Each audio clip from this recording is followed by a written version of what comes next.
So, John, thank you very much for taking time out to talk to us today. We're honoured and delighted to have you with us. Really are. So, for the few people who probably don't know who you are, especially in the food scene, you wouldn't mind telling us a little bit about yourself and your background?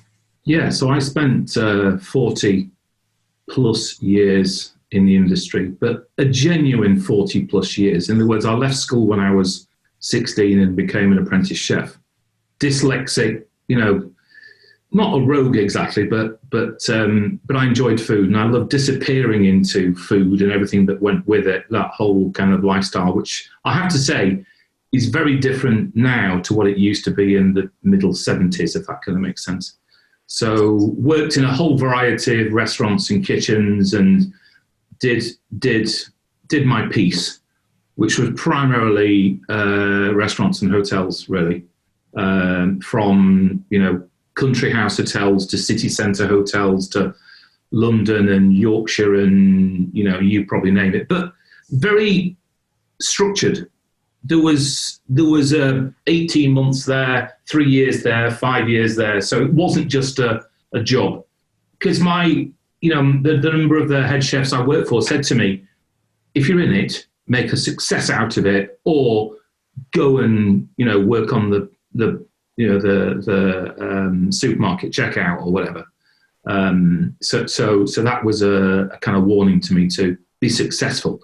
I don't know what success means, because to some people it's all about money, to other people it's about happiness, and to others it's about health and that whole thing. So yeah, so had a very good career, and then I got to a stage probably in my 40s where I began to be aware of that the industry was changing and that people were becoming younger, and there was a lot more to the not people becoming younger, but chefs were becoming younger, and then began to look at the chefs I knew that were 50 and 60 and thought, wow, I need to have a plan. But just by chance, over the period of 6 months, I was lucky enough to be approached by a guy called Lloyd Grossman and Tony Blair regards getting involved with the Better Hospital Food Initiative. In the early 20s, I visited 48 hospitals, looking to how we could improve that. I then became the consultant chef to Manchester City Football Club with their new stadium. I appeared on BBC Masterchef as a judge, and then I became the original Walker Sensation flavourist for the crisps. So all these things kind of happened all at once, which made me think, wow, there's a different world out there, if that makes sense. So since then, I've been involved with healthcare and education and heritage and the arts. I got a number of contracts with the Arts Council. But to be clear with you, my venture in consultancy was completely accidental and was probably done out of demand. Oh, can you look at this? And not, because I found out early on I was really good at logistics. I understood, obviously, food and all that kind of stuff, but I knew a fair bit about mobilization. So I got involved with lots of new openings, lots of change management, and lots of U-turning. But the biggest bit I got involved with was forensics, if that makes sense. So it's a bit like a doctor. I've got diarrhea, I've got a headache, I've got a sore throat. That probably means you've got tonsillitis. Do you kind of get my thinking? So that was a big piece. Forensics, new openings, U-turning businesses, and probably having a character, like it or not, that was down to earth, no bull, straight talking, and I don't dress stuff up. But yeah, worked a lot in new product development, and lucky enough to spend time in a 3-star Michelin rated restaurant in the south of France. Worked a lot overseas in Italy and Greece, and then Spain, and then south of France. The last 3 years, spent a lot of time as a consultant in the Middle East, opened 4 new restaurants for a client, did a lot in Saudi, and then 20 years as a consultant for Manchester City Football Club, Crystal Palace, Tottenham Hotspur, Fulham, Watford, FC Bayern, Real Madrid, lots of contract caterers, all sorts of stuff. People say to me, wow, you must be old. Yeah, I am, but I don't really care. And I'm probably as sharp and as eager as I was 30 years ago. The last 3 years, I've done all sorts of things, mainly Middle East, which I find is an amazing place. But I've also been working for a retail supermarket.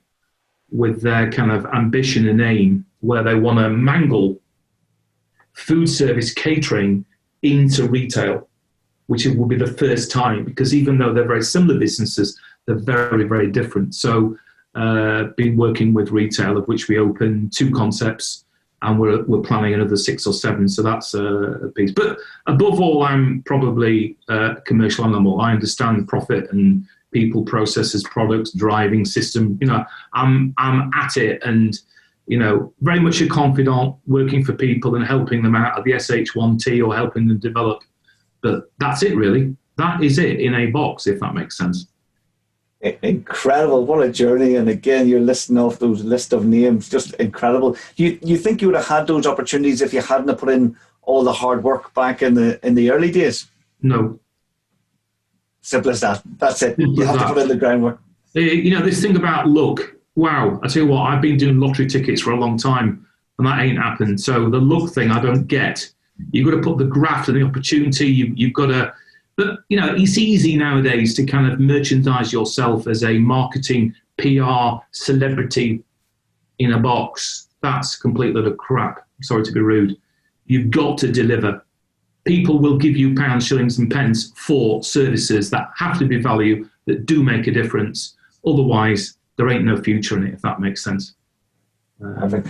And you've seen the industry change massively, I'm sure, over the years. Have you... is there key elements that stay the same, and what would they be? Well, it's about consumption, and it's about the need to control things. There are a lot of things that have stayed the same, and I'm not a fluff some powders. I'm not a making chocolate soil and making a snail porridge into toothpaste. That is not my food. But to be honest with you, I probably put a chef's jacket on now and again compared to before, because I spent a lot of time now mentoring and tutoring younger people, or sometimes not younger people, who cares, in how I can help and assist them and get them to kind of learn to move forward, if that makes sense, and work with thousands of people. And in fact, in the Middle East, we have 43 nationalities. Many of them don't speak English. So when it comes to training and getting stuff done and making stuff happen, that is another way of working, if that makes sense. Yeah, incredible. I was lucky enough to have 8 years in the Middle East, so I can imagine, but not in the restaurant trade, so that's a different level altogether, but I can imagine the complexity and the challenges there. But again, I'm sure the results are incredible. Is there a big difference between the locations, so UK versus international markets, or it is the same principles? Same principles, but differences. When I worked in Greece, it's different to Italy and different to the Spanish and different to the French and different. I mean, the Middle East has probably been the biggest impact on my life and also on my work. I mean, half of the things they do out there are miles ahead of us Europeans. They're so smart and so clever, and the technology they use is miles ahead. They are so clever, half the stuff. And half the stuff isn't. But the Middle East is the most magical place ever, and the relationships out there we've got are really strong, and it's all about trust. It's all about delivery, isn't it? It's all very well having this, but unless you can't make the changes, you won't exist in business. Incredible. No, amazing, and what an insight, John. And you're spoiling us today. You're going to take us through a presentation.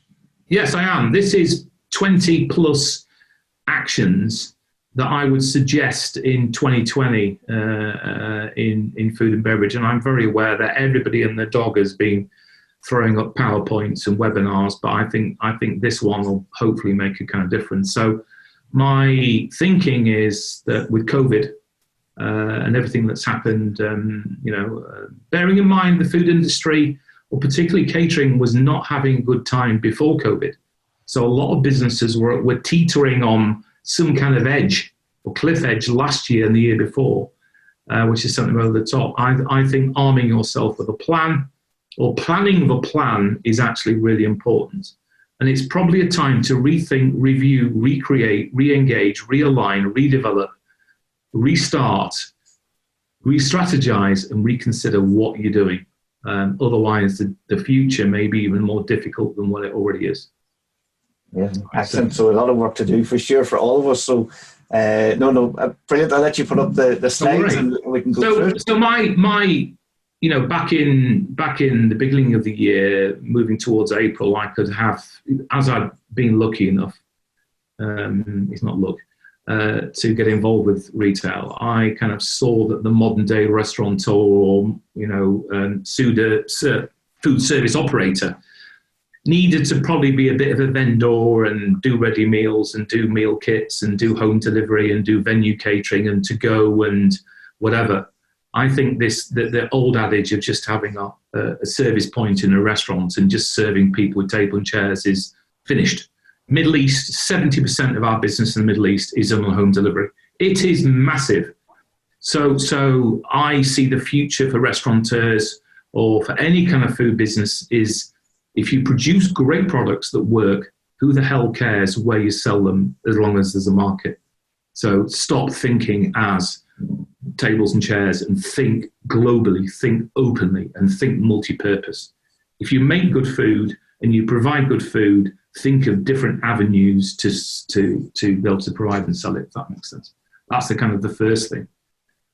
But I would suggest that we question everything within the business. You start looking at policies and subscriptions, and you start thinking of software and loyalty and hours and tasks and duties. You've got to really question everything. If you don't, if you maintain same ideas, same management thinking, the same product and the same offering, the chances are that it will be the same as before, which is ain't going to work. So you've got to question, why are we doing things this way? And I'm probably an example of a more mature, older upstart. It doesn't matter what the hell your age is or what your experience is. It's considering, understanding the market, the demographics, the trends and the fashions, and your numbers more than ever, if that kind of makes sense. Second point would be, this is probably not a time for wishy-washy.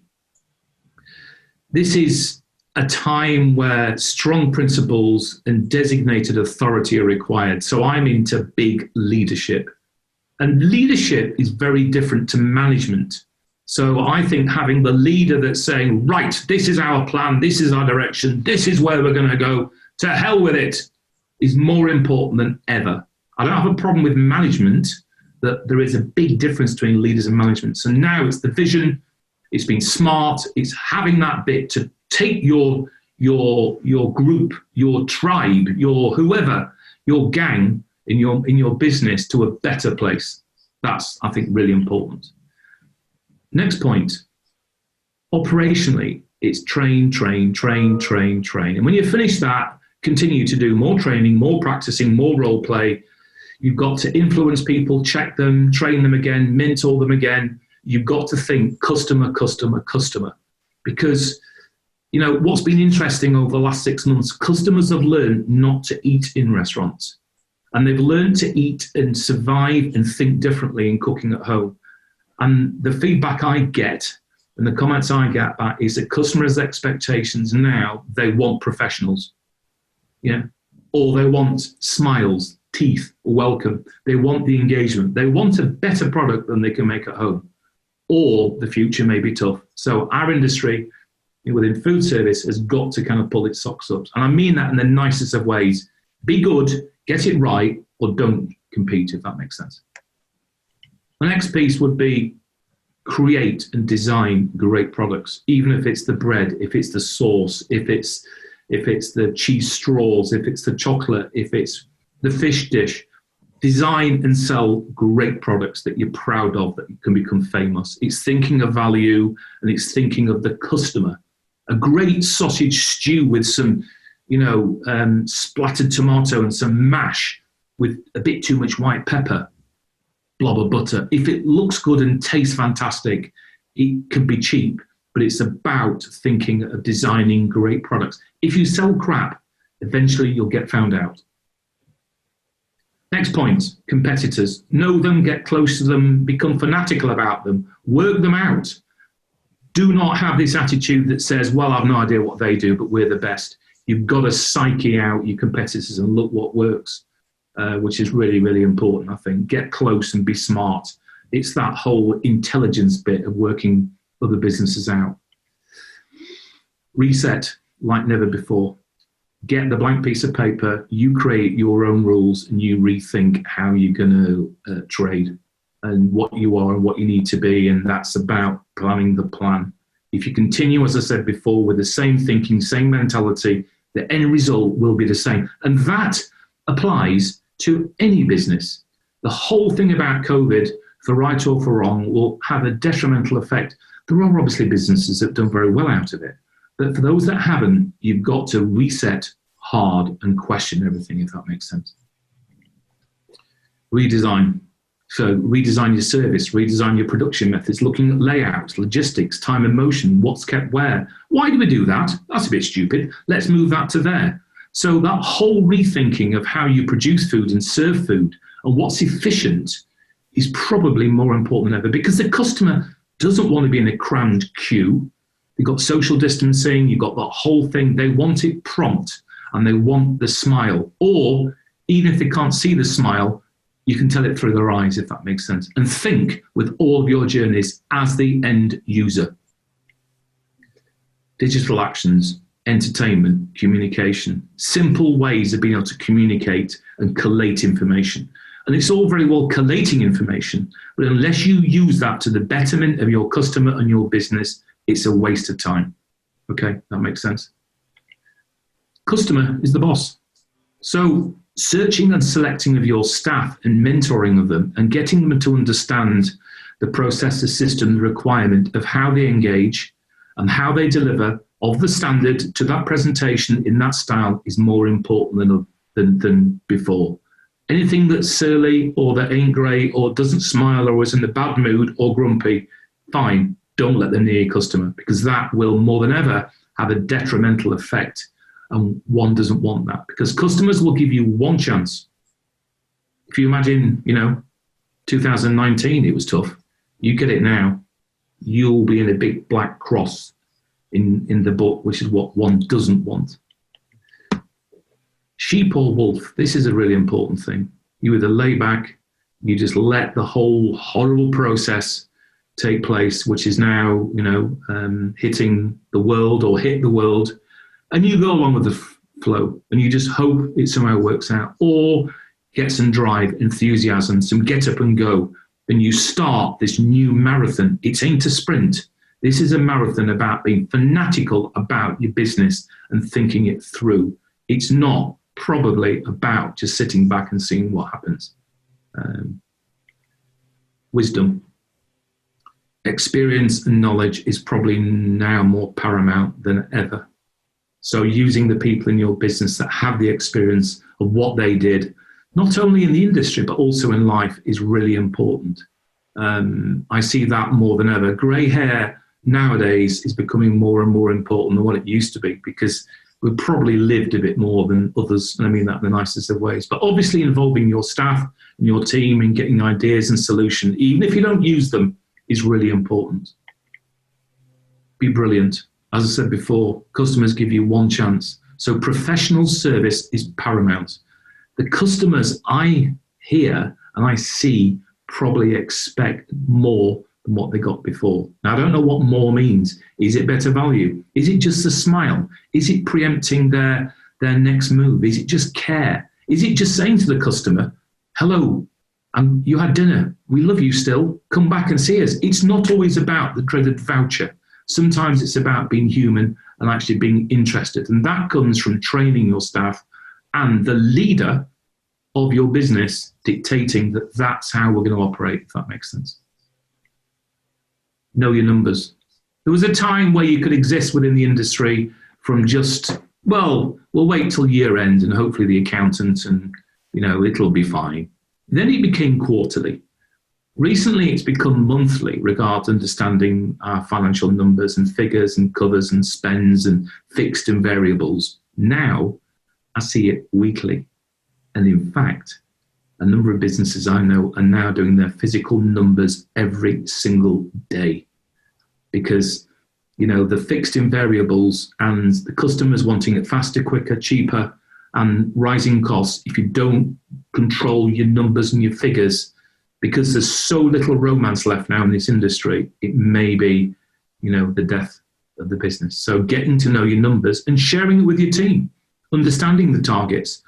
I'm not talking upselling for the sake of it, and a customer that wants to spend 25 quid ends up with a bill of 70 per cover. I'm talking about just being aware of what you're doing and what things cost, if that makes sense.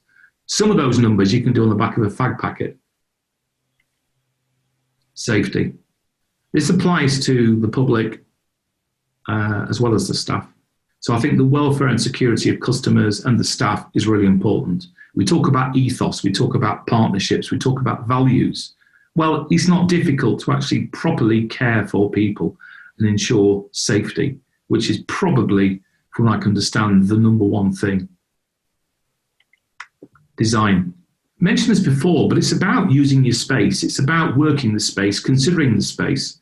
It's about saying, why the hell is that there? Let's move this to there. I believe, we can actually look at the whole space and we can be a lot more effective with the time and motion. Why are we getting it through the back door, storing it over there, walking half a mile to the fridge, doing this, doing that? My God. So it's about using the excuse of COVID to rethink your dishes, the ingredients, how we work to best effect for everybody, but don't serve rubbish.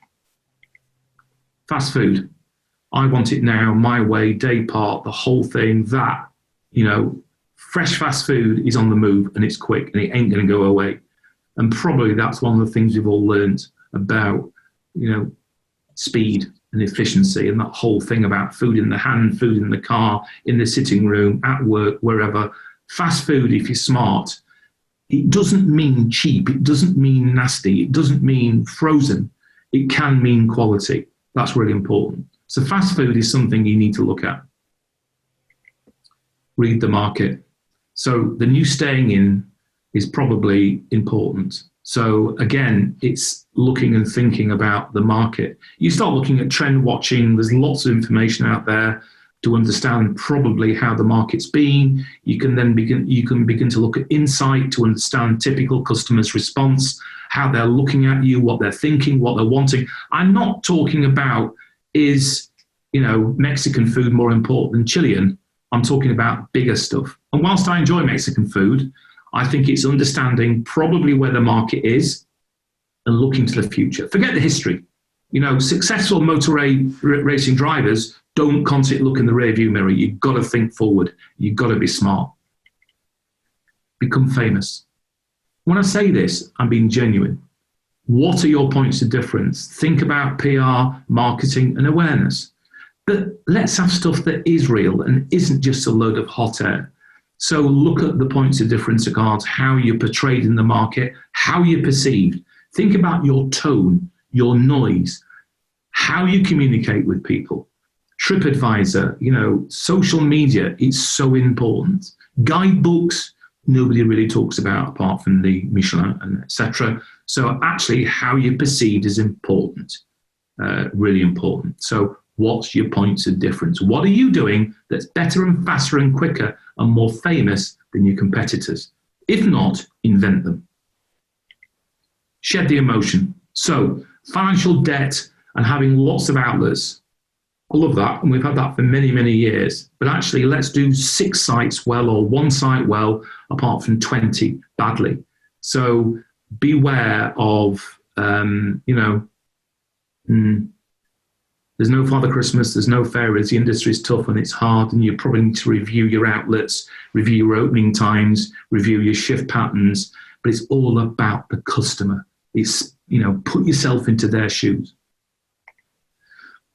Banish the boredom. Same old experience, transactional trudge, please.